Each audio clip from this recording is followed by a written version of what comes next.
In Solo Leveling, at the United States Hunter Bureau, Michael Connor and Norma Selner bow their heads and apologize to the director for not being able to flip Jin Woo. However, David Brennan says he didn't call them there for an apology and wants a breakdown of what happened. Michael explains that according to Selner's observation, Sung Jin Woo is a king. This revelation shocks the director, who questions if this means Jin has the power of a national-level hunter. Selner elaborates that awakened individuals draw their power from the other side, and she can sense this connection they have with it. Sometimes the power from the other side is so strong that the awakened appear to be covered in a brilliant light. Those people are called kings. However, for Jin, there was no such connection. When she looked into his eyes, the darkness inside stared back. He was darkness itself. David questions if she's implying that Jin Woo is evil, but Selner clarifies that she's not judging his morality, only explaining the source of his power. She emphasizes that Jin doesn't borrow his power from the other side, but from within himself. Thus, he has no limitations. Michael clarifies that there is no limit to Jin's power, and Selner nods in agreement. In this moment, the director gets up and thanks Lady Selner as Michael questions where he's going. Floor B24, David says,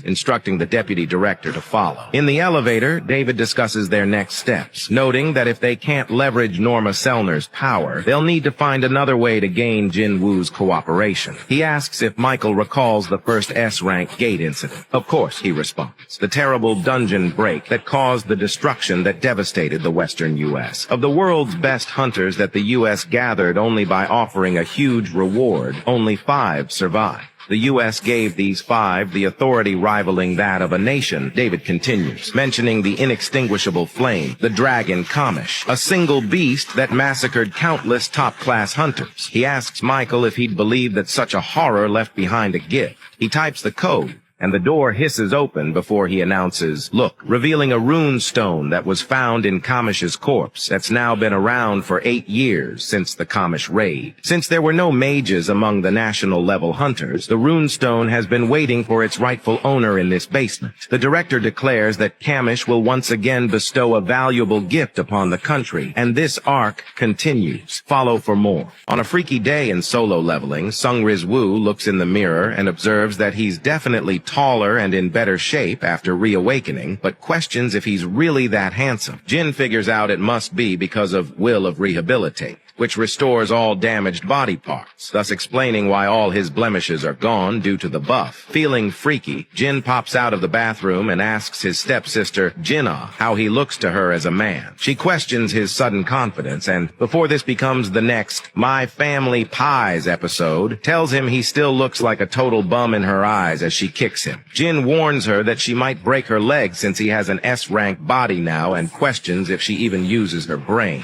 "What? I'm at the top of my class," Jinna retorts. "That was just the mock exams," Jin replies. He then tells his sister about the guild he's thinking of creating and asks what she thinks about solo play as a guild name. Unamused, Jinna questions if he's kidding and why he would name his guild that. He asks if it's weird, and she responds that his ability is to summon shadows, so technically he's not solo. Realizing this, he replies, "You have a point," and asks what he should call it. His sister suggests, "How about Ajin Guild?" Ah meaning I, and Jin meaning to go forward. She adds that it's also her name backward and asks if it's nice. Jin replies it's not bad. Back at Hunter Cha's apartment, she throws a fit and kicks her feet as she reminisces about what she said to Jin back in the gymnasium. "I basically confessed," she thinks, recalling what Jin said. Then, "Aren't there better ways than joining a guild?" the hunter whines, saying Jin will think she's a crazy woman. This is when she sits strong, thinking that since Jin saved her life, of course she'd be interested, right? "Yeah, so it's okay. It's not okay. It's really not okay," she says while wiggling around. After blowing a circuit, she realizes that she's technically alive because of Byung-gu's healing ability. In this moment, she hears a voice, "Please tell him," and she fades away, recalling her time in a state of limbo. A hand grabs hold as a voice says, "Please tell him he needs to." The shadow pulls her closer before revealing itself to be Min Byung-gu, saying, "Please tell him he needs to be careful. Tell Hunter Sung Jin Woo. Tell him he needs to be careful with his own power." Cha bounces up, realizing that back then she saw Byung-gu, and this arc continues. Follow for more.